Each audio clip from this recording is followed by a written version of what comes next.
नमस्कार दोस्तों, स्वागत है आपका मेरे चैनल यंग आर्मी ग्रुप पर। अभी हाल ही में 26 जनवरी बीती है। गणतंत्र दिवस हम लोगों ने बड़े धूमधाम से मनाया। लेकिन एक बात मैंने नोटिस की, मैंने सारे व्हाट्सएप ग्रुप चेक किए, मैंने हर जगह इंस्टाग्राम आईडी से लेकर के हर जगह बहुत सारी चीज़ों को चेक किया। एक ऐसी बहुत ज़रूरी बात जिस पर कि बहुत कम लोगों ने डिस्कशन किया होगा, और वो ये है कि भारतीय संविधान के जनक, the father of Indian constitution, Baba Saheb Bhimrao Ambedkar के बारे में बहुत कम लोगों ने डिस्कस किया होगा। मैंने उनकी कुछ किताबों को उठाकर पढ़ा, उनकी किताबों से रिलेटेड कुछ लेक्चर्स सुने, कुछ उनके पुराने ब्लैक एंड वाइट इंटरव्यूज़ सुने। उन इंटरव्यूज़ से मैंने क्या सीखा और मैंने क्या समझा, वो मैं आप सभी लोगों से डिस्कस करना चाहूँगा। सबसे पहली चीज़, अनस्टॉपेबल माइंडसेट। अनस्टॉपेबल का मतलब ये कि कभी न रुकने वाला व्यक्ति। आप सोच के देखिए कि कोई एक ऐसा इंसान एक ऐसे समाज से आ रहा है जहाँ पर कोई भी पढ़ा लिखा नहीं है, और ऊपर से वो अपने स्कूल में अगर टॉप करता है तो वहाँ पर उसे सम्मान की दृष्टि से नहीं देखा जा रहा है। चाहे वो कॉलेज में टॉप कर रहा है, चाहे वो कहीं भी जॉब के लिए जा रहा है, तो इतनी पिछड़ी कम्युनिटी से वो आता है कि वहाँ पर हर चीज़ें नहीं है। न साफ़ सफाई की व्यवस्था है, न ही रहने की व्यवस्था है, और पढ़ाई लिखाई की तो आप बात ही छोड़ दीजिए। लेकिन वैसी जगह से अगर कोई बंदा निकल कर आ रहा है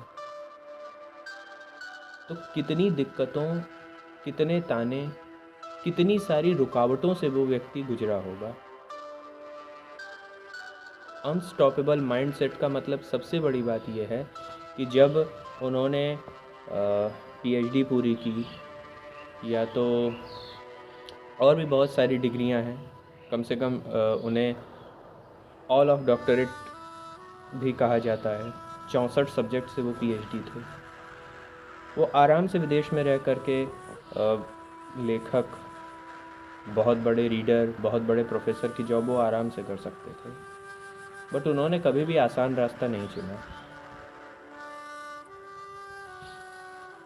हम लोगों में सबसे बड़ी दिक्कत ये होती है कि हम लोगों के अंदर जो सबसे बड़ा भय होता है, वो भय ये होता है कि अगर थोड़ा सा भी 2, 4, 5, 10 व्यक्ति एक दिन में अगर मिल जाएं और वो हमारा मोरल अगर डाउन कर दें कि हम ये क्या कर रहे हैं, नहीं कर रहे हैं, तो हमारे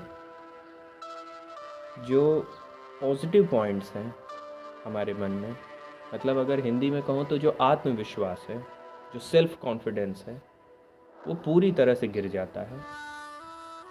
मुझे यहाँ पर इनसे ये सीखने को मिला कि सेल्फ कॉन्फिडेंस का लेवल किसी और नकारात्मक व्यक्ति यानी कि निगेटिव व्यक्ति के कहने से अपने सेल्फ कॉन्फिडेंस का स्तर हमें नहीं गिराना चाहिए, सबसे पहली बात। दूसरी, इनकी एक लाइन मुझे बहुत अच्छी लगी, जो कि आज से कई साल पहले मैंने एक कोटेशन में मैंने पढ़ा था कि शिक्षा शेरनी का वो दूध है जो पिएगा वो दहाड़ेगा। कई लोग इसका सही अर्थ नहीं समझ पाते हैं। मैं आपको थोड़ा सा इलेबोरेट करके, एक्सप्लेन करके बताता हूँ। सबसे पहले, शिक्षा का अर्थ आप डिग्री से तो जोड़कर देखिए ही मत। हमारे बचपन में स्कूल से लेकर के हर जगह पर सबसे बड़ी बात, ज़्यादातर जो टीचर्स होते हैं वो सिलेबस,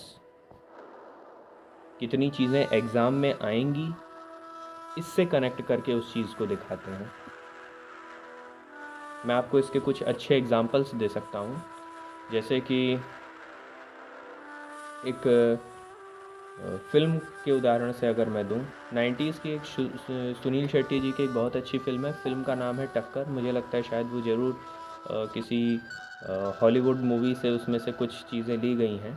तो उस फिल्म में ये दिखाया है कि एक नॉर्मल व्यक्ति रहता है, उसे कुछ केस में फंसा करके ऐसे ही जेल में डाल दिया जाता है, बट जो 4 साल वो जेल में बिताता है, उन 4 सालों में वो लॉ की पढ़ाई करता है। लॉ की पढ़ाई करने का मतलब ये है कि वो अपने ऊपर लगाए गए हर झूठे चार्ज को बाहर आने के बाद गलत साबित करता है। पहली चीज़ ये। दूसरी चीज़, मैं आप लोगों को एक और उदाहरण दे सकता हूँ कि हाल ही में आप लोगों ने लॉजिकल मूवीज़ की मैं बात करूँगा कि दृश्यम 2 उसका पार्ट 1 मूवी में ये दिखाया गया है कि अजय देवगन का जो कैरेक्टर है वो लॉजिकल मूवीज़ देखता है, यानी कि मतलब वो चौथी फेल है, लेकिन वो इस तरह की फ़िल्में देखता है कि उन फिल्मों से उसको नॉलेज मिलती है। जैसे कि इन लीगली एक पुलिस ऑफिसर बूढ़े माँ बाप के बेटे को बंद कर देता है, तो वहाँ पर मुझे माफ़ कीजिएगा अगर उच्चारण में हो सके तो गलती होगी, एबियस कॉर्पस। इसका मतलब ये कि अगर आप जा कर के न्यायालय में आप रिपोर्ट करते हैं, तो न्यायालय में रिपोर्ट करने के बाद अगर इन लीगली कोई भी बड़ा पुलिस ऑफिसर किसी को भी बंद रखता है तो उस पर ये कोर्ट का दबाव होता है कि वो 24 घंटे के अंदर अंदर उस व्यक्ति को कोर्ट के सामने पेश करे। लीगल रीज़न होगा तो वो पेश कर पाएगा। और भी ऐसे बहुत सारे फैक्ट हैं।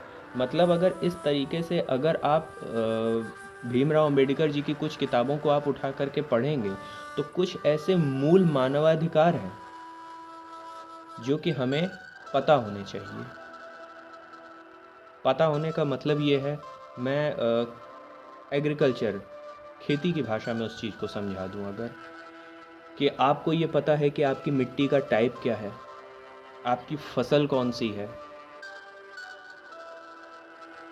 आपकी मिट्टी में कौन कौन से खनिज तत्वों की, कौन कौन से पौष्टिक तत्वों की कमी है, या फिर आपके पास इंटरनेट भी है, आप उस चीज़ को उठा करके पढ़ते हैं फ़ोन में, और या तो आप एग्रीकल्चरल विभाग से ये चीज़ पता करते हैं, तो आपको ये पता होगा कि कोई भी केमिकल अपनी मर्ज़ी से उठा करके आप खेत में डालेंगे तो आपकी मिट्टी जहरीली हो जाएगी, आपके फसलों को नुकसान हो सकता है। कौन सी दवा कितनी मात्रा में डालनी है, कौन सी खेती कब करनी है, उसके लिए क्या कंडीशंस अप्लाई होंगे। आप कई सारे जो बहुत सारे ऐसे आयुर्वेदिक जड़ी बूटियाँ हैं, जैसे फॉर एग्ज़ाम्पल मैं स्पाइरुलिना का लेना चाहूँगा। स्पाइरुलिना को सिंगल सेल प्रोटीन कहा जाता है, जो कि सिंगल सेल प्रोटीन अगर मैं उसे सरल भाषा में कहूँ तो एक तरह की समुद्री काई है ये, जिसमें कि प्रोटीन के साथ साथ बहुत सारे मल्टीविटामिन और बहुत सारे खनिज तत्व, बहुत सारे पौष्टिक तत्व होते हैं। जो घर में लोग छोटे छोटे कछुओं को पालते हैं तो उन्हें भी स्पाइरुलिना की छोटी छोटी गोली दी जाती है। स्पाइरुलिना का यूज़ बड़े बड़े बॉडी बिल्डर्स, रेसलर्स, और अगर आपको शरीर में मिनरल्स और विटामिन की कमी है तो स्पाइरुलिना जो समुद्री काई है उसका टैबलेट आता है, उसे यूज़ किया जाता है। तो ये चीज़ आपको कैसे पता चलेगी? ये चीज़ आपको पता चलेगी थ्रू द एजुकेशन। फिल्म की अगर बात मैं करूं, जैसे जॉन अब्राहम की एक फ़िल्म है परमाणु। सन मुझसे हो सकता है थोड़ा गलत हो, लेकिन 1997 में जो पोखरण में जो परमाणु परीक्षण हुआ था, अटल बिहारी जी उस समय प्रधानमंत्री थे, और आज जो हम लोगों के अंदर जो अपने देश को लेकर के जो मतलब गर्व है, और करना भी चाहिए, कि हम लोगों के पास जो न्यूक्लियर पावर है, वो उस समय एपीजे अब्दुल कलाम राष्ट्रपति थे और अटल जी प्रधानमंत्री थे। पोखरण का परीक्षण हुआ, कहाँ हुआ, कैसे हुआ, किस तरीके से हुआ, ये चीज़ आपको वो फिल्म बताती है। अब बात आती है तीसरी सबसे अहम बात, शिक्षा शेरनी का दूध क्यों है। ये चीज़ तो आप लोगों ने समझ लिया, इसलिए है क्योंकि नॉलेज बात है लेने की।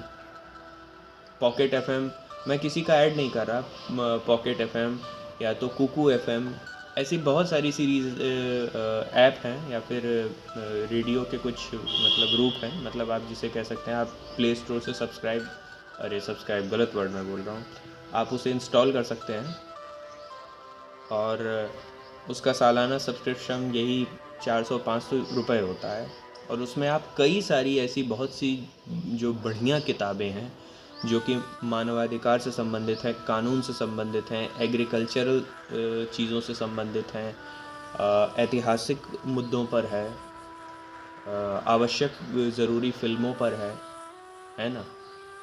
तो उन चीज़ों को आप सुन सकते हैं, क्योंकि कुछ ऐसी किताबें हैं जिनकी भाषा इतनी क्लिष्ट होती है कि शायद आप उसका अर्थ पूरी तरह से समझ ना पाएँ। कुकू एफएम पर आप इसका पूरी तरह से अच्छी तरह से समझ सकते हैं।